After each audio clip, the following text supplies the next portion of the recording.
Jornalista Márcia Maria Cruz para contar uma história de uma parte da cidade de Belo Horizonte que está retratada agora na segunda edição, depois da primeira estar esgotada, do livro sobre Morro do Papagaio.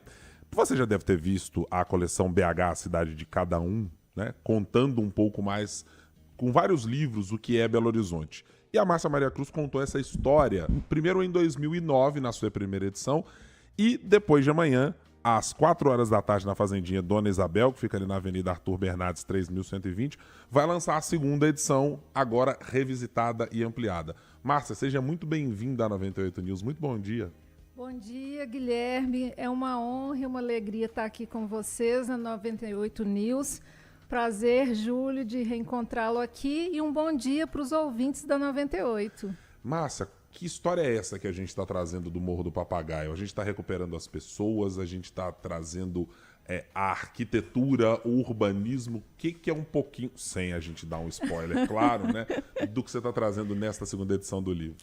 Guilherme, eu acho que tem esses dois aspectos, né? Porque as favelas, de uma maneira geral, elas, para quem não vive naquele espaço, elas são vistas quase que como uma esfinge, né? As pessoas olham de fora sem entender muito bem o que são esses espaços, quem não mora no morro, né? Então, a minha tentativa era fazer com que as pessoas pudessem se ambientar naquele lugar, passar pelas ruas, pelas vielas, pelos becos e conhecessem também a história das pessoas que vivem lá, né? Porque, apesar de existir essa forma de dividir, né, o morro e a cidade, isso não é real, né? As pessoas que vivem lá no aglomerado Santa Lúcia, elas estão circulando pela cidade. São essas pessoas que constroem a cidade de Belo Horizonte. E parte importante da história da cidade de Belo Horizonte passa pelas favelas. Então, meu interesse foi um pouco fazer essa conexão e mostrar essas histórias que são tão importantes para a cidade. Bom, Márcia, o seu trabalho ele é dividido em 4 capítulos e, como disse o Ibrahim, a gente não quer contar essa história como um todo, mas é que queremos trazer alguns ingredientes para que as pessoas sintam ali a vontade de acompanhar o trabalho de vocês. Você falou sobre essa ideia de que a sociedade muitas vezes não entende a conjuntura, por exemplo, de um Morro do Papagaio. Parece uma coisa tão distante de uma realidade que é de todos, assim, ou deveria pelo menos ser. E no trabalho, você tem um dos capítulos que faz essa provocação e dizendo, o morro é quem? São pessoas que fazem o morro, né, Márcia? E a gente tem esse estereótipo de que às vezes as pessoas falam assim, ali tem muita criminalidade, não sei o quê, mas tem muita criatividade, muita gente trabalhadora em busca de novos caminhos, de criar uma história que não é uma história do morro, mas que nasce no morro e vai para o mundo. Conta isso pra gente um pouquinho. Esse mote, o Morro é Quem, faz uma referência a um mote que ficou muito famoso aqui em Belo Horizonte, BH é Quem, que era feito pelo MC Rick, que é um cantor de funk, e o MC Rick ele virou uma figura nacional, né? Ele, digamos assim, ele tá bombando, né, no funk. E o MC Rick, ele é do Morro do Papagaio. Olha que história legal, né? Então eu quis fazer essa brincadeira, né? Porque ele nos shows fala, BH é quem? Aí no livro, quando eu conto a história do MC Rick, eu falo, o morro é quem? O morro é o MC Rick, né?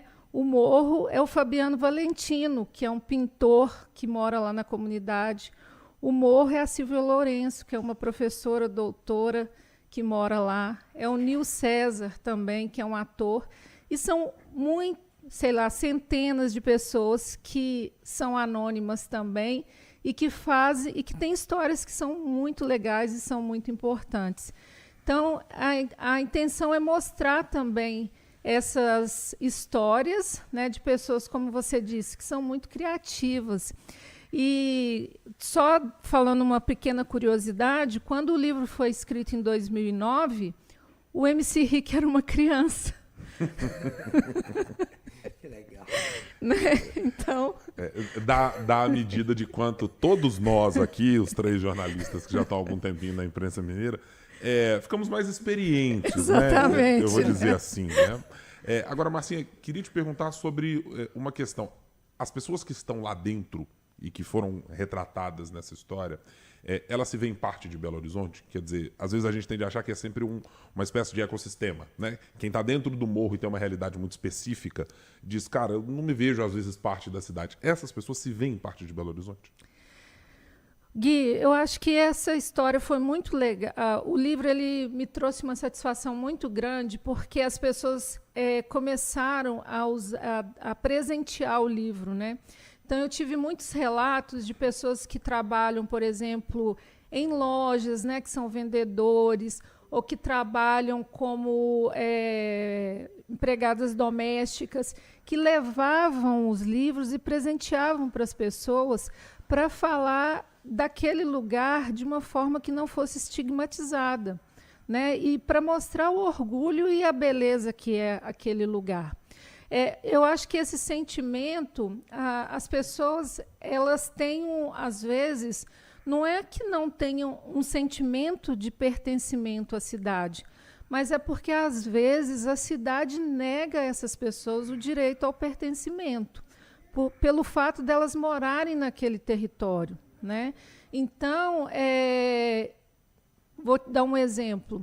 Ainda hoje, para muita gente, é difícil conseguir chegar em casa com um táxi ou aplicativo, porque pede para esse espaço e o motorista muitas vezes nega, né, a ida para esses locais, né? E outros serviços também, até uma coisa que é tão comum hoje para todo mundo, né, de uma forma geral, nos espaços da cidade, digamos assim, do asfalto, que é pedir uma encomenda de uma loja, às vezes não chega nesse espaço, né? Ainda.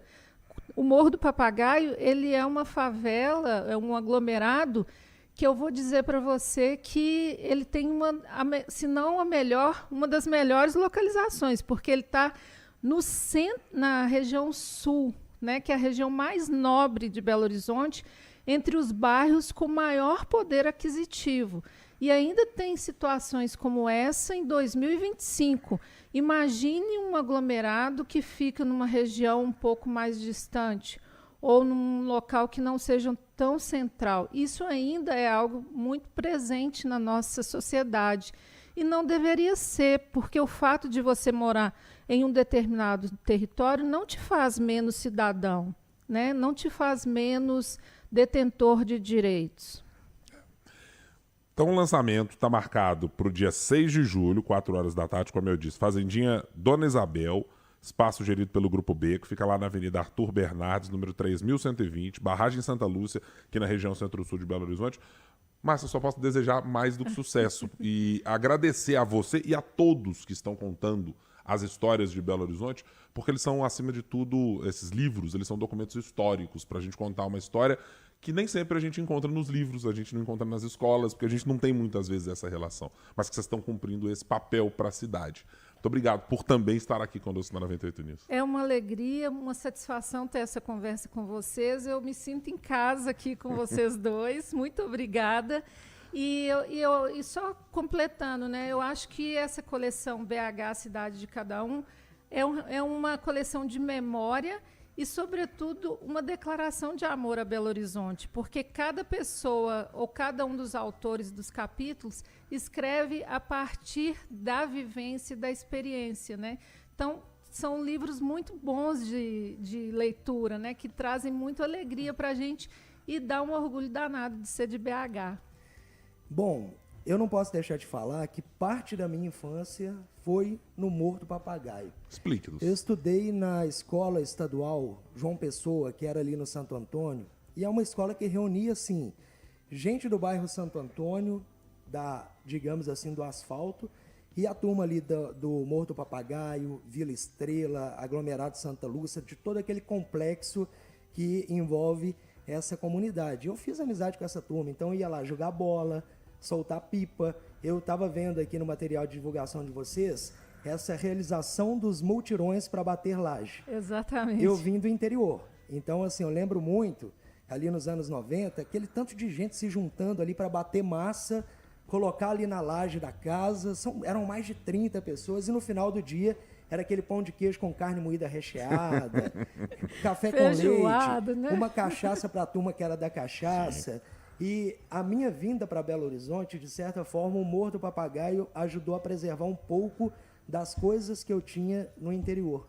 Então, eu sou uma pessoa que teve uma vivência, digamos assim, no asfalto, mas que sou muito grato por essa experiência no Morro do Papagaio. E eu quero aproveitar e mandar um abraço para um monte de gente que eu não vejo há décadas e que fez parte dessa construção. E isso foi muito importante para mim como profissional também, sabe, Márcia? Que depois que a gente cresce e começa a entender o mundo, hoje eu consigo conversar com todas as pessoas e entender um pouco de cada realidade. E a gente chega à conclusão de que é uma realidade que, às vezes, a gente tem essa ideia de que o mundo está dividido, mas a gente está fazendo parte de um ecossistema só. E se as coisas melhoram no morro, é porque estão melhorando aqui no asfalto também, digamos assim. Sim. E o morro é o asfalto e todo mundo é a mesma coisa, né? Enfim, desculpa a reflexão aí, falei demais, mas é isso.